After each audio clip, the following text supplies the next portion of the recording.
Assalamualaikum warahmatullahi wabarakatuh. Bismillahirrahmanirrahim.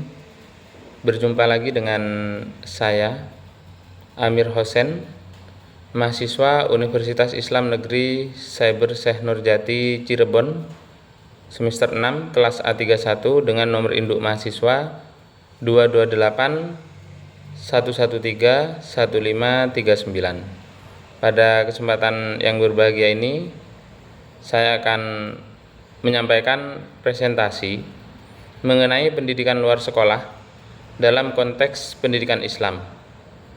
Materi ini disusun berdasarkan jurnal yang ditulis oleh Saudari Raudatus Saadah, Nurwinda Auliana Sution, Hafsah Situmorang, dan Rizka Alfani.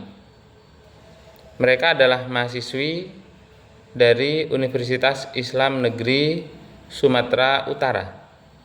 Jurnal ini dimuat dalam Journal of Management and Social Science edisi bulan Januari tahun 2023.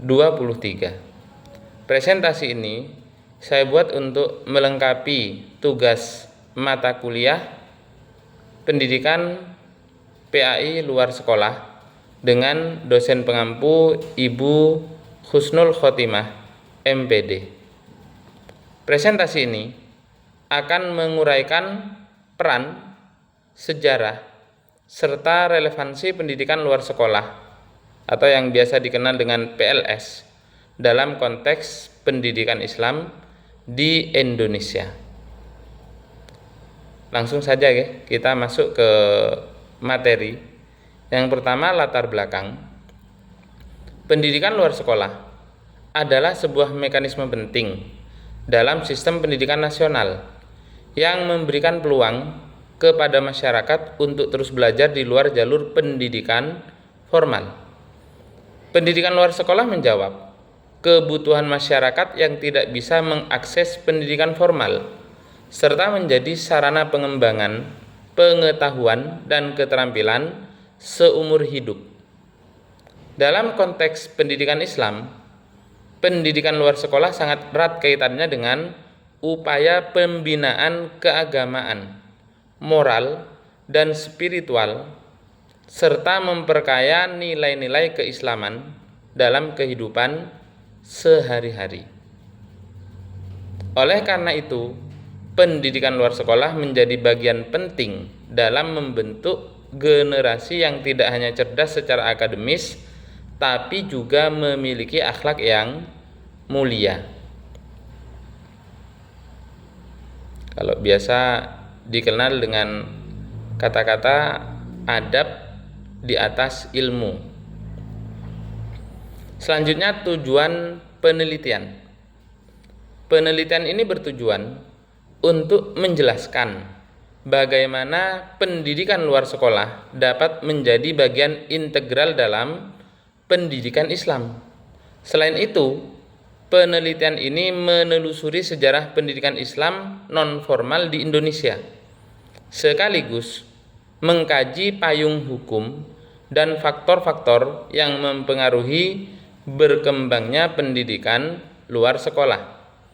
Secara khusus, kajian ini ingin menunjukkan bahwa pendidikan luar sekolah memiliki peran strategis dalam mencetak generasi muslim yang berakhlak dan berilmu melalui pendekatan yang lebih fleksibel dan berbasis masyarakat.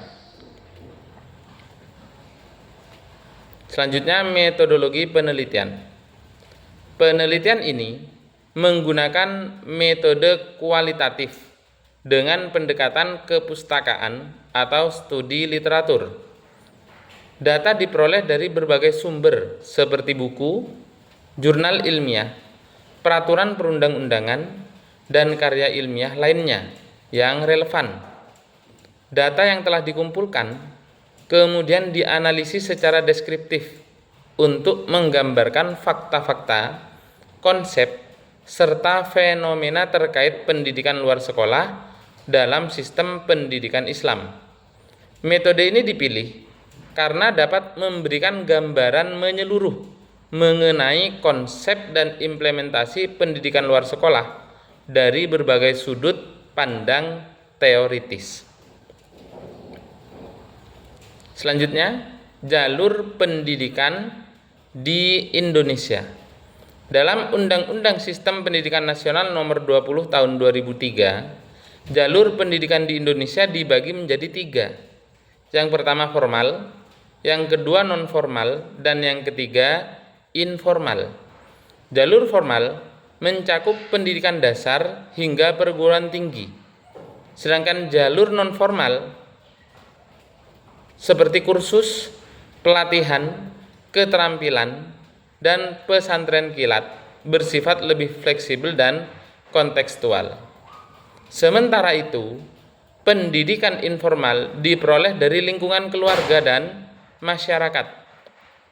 Pendidikan luar sekolah berada pada jalur non-formal dan sangat penting karena dapat berfungsi sebagai pelengkap bahkan pengganti pendidikan formal di daerah yang sulit dijangkau. Seperti kita ketahui, di Indonesia masih banyak sekali daerah-daerah 3T yang di situ sangat sulit dijangkau oleh pendidikan formal. Nah, pendidikan luar sekolah ini menjadi solusi bagi masyarakat yang berada di daerah 3T tersebut yang tidak terjangkau oleh pendidikan formal. Selanjutnya, sejarah pendidikan luar sekolah dalam Islam. Sejarah mencatat bahwa pendidikan luar sekolah sudah eksis jauh sebelum Indonesia merdeka.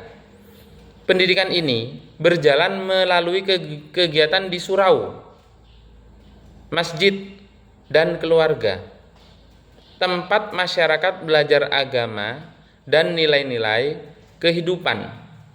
Namun, pengakuan hukum terhadap pendidikan luar sekolah baru muncul pada tahun 1989 melalui Undang-Undang Sistem Pendidikan Nasional dengan latar belakang sosial dan budaya yang kuat. Pendidikan luar sekolah menjadi bagian tak terpisahkan dalam proses pembelajaran masyarakat Islam sejak dulu kala. Selanjutnya, faktor yang mempengaruhi pendidikan luar sekolah. 3 faktor utama membentuk pendidikan luar sekolah. Yang pertama, pengaruh pendidikan informal dalam keluarga yang menjadi basis pembentukan karakter awal anak.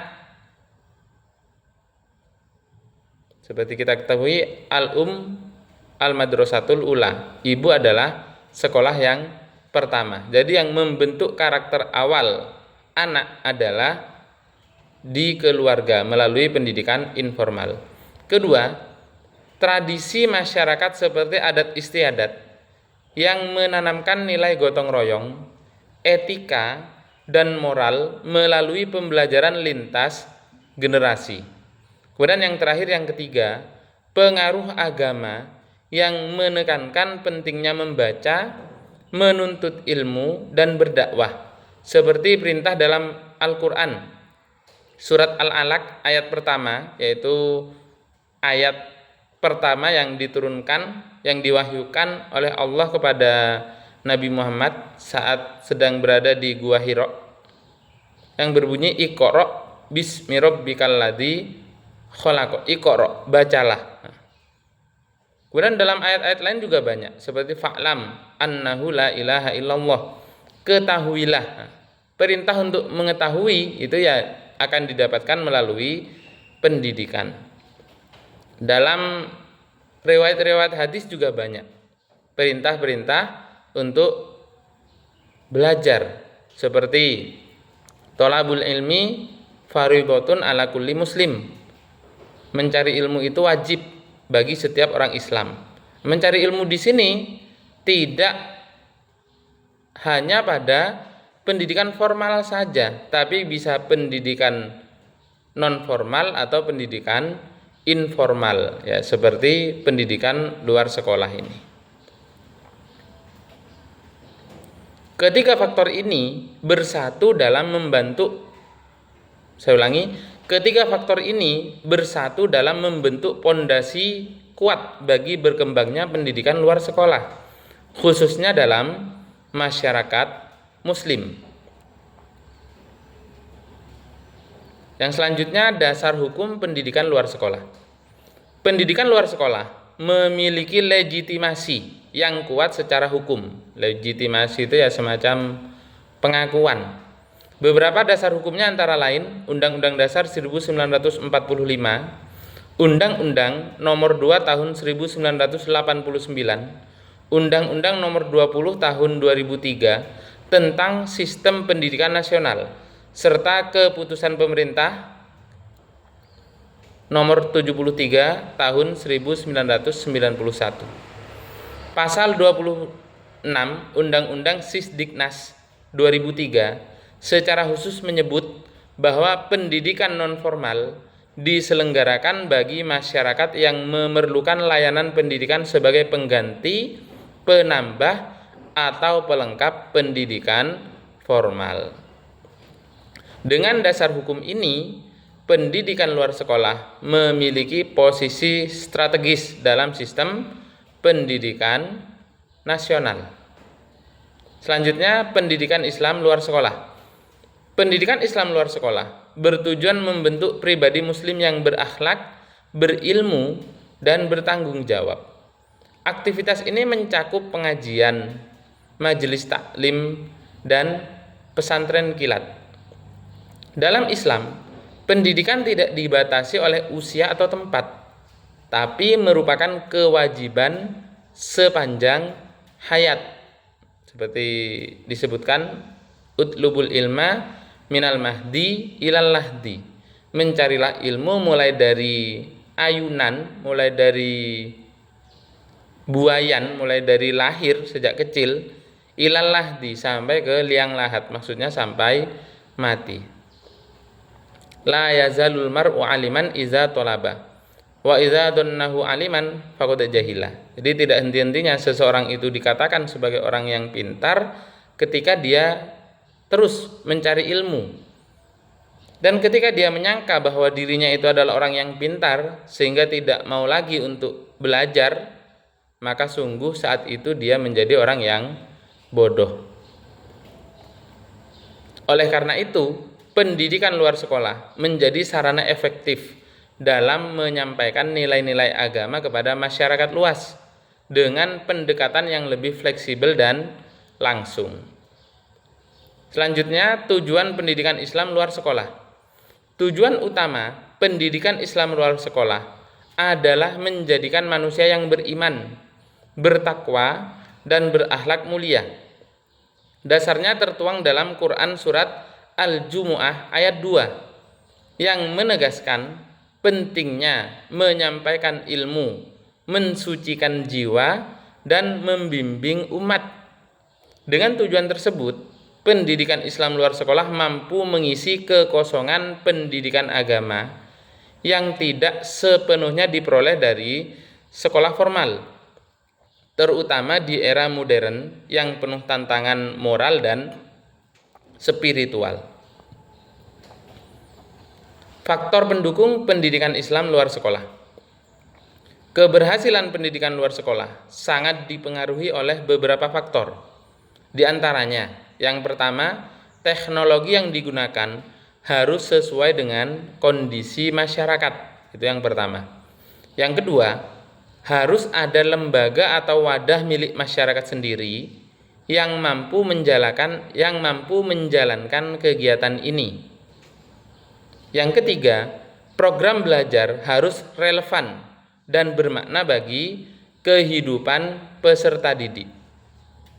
Yang keempat, kegiatan belajar harus yang keempat, kegiatan belajar harus berasal dari dan milik masyarakat, bukan hanya program pemerintah. Kemudian faktor yang terakhir yang kelima, adanya kerjasama dengan organisasi masyarakat atau lembaga sosial akan memperkuat pelaksanaan program secara berkelanjutan. Kemudian yang terakhir, kesimpulan. Sebagai penutup, kita dapat menyimpulkan bahwa pendidikan luar sekolah adalah bagian penting dari sistem pendidikan nasional, terutama dalam konteks pendidikan Islam. Ia bukan hanya pelengkap, tetapi juga wadah utama dalam mendidik masyarakat yang belum atau tidak terjangkau sistem sekolah formal. Dengan fleksibilitas dan pendekatan yang kontekstual, pendidikan luar sekolah memiliki potensi yang besar dalam membentuk masyarakat yang religius, berilmu, dan berkarakter.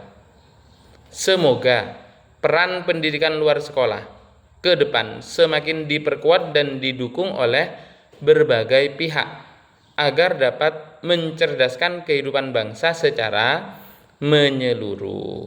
Mungkin cukup sekian review jurnal yang bisa saya sampaikan. Banyak sekali kesalahan, banyak sekali kekurangan dalam saya menyampaikan review jurnal pada pertemuan ini. Saya mohon maaf yang sebesar-besarnya. Akhirul kalam, wassalamualaikum warahmatullahi wabarakatuh.